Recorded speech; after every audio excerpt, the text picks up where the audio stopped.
Si Siloy, shout out daw kay Siloy. Ito naman si Ivan Kaberks, oh. Ayan, so area namin is Anilao, Southern Leyte Kaberks. So dito yung spot namin ngayon, mag-night spear fishing kami. Today is Saturday, August 5 Kaberks at 7 PM. So tara, dive tayo.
Wa kay content ani.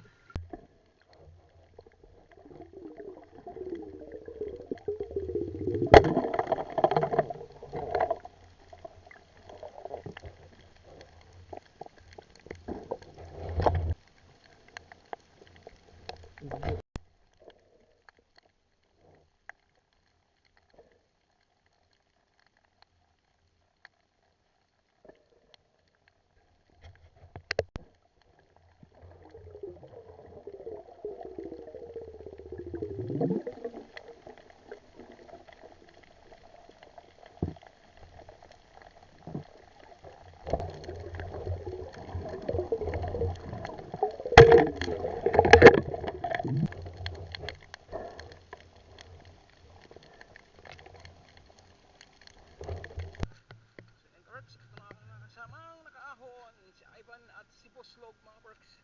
Ay, yung mga mukha. Sos. Sos.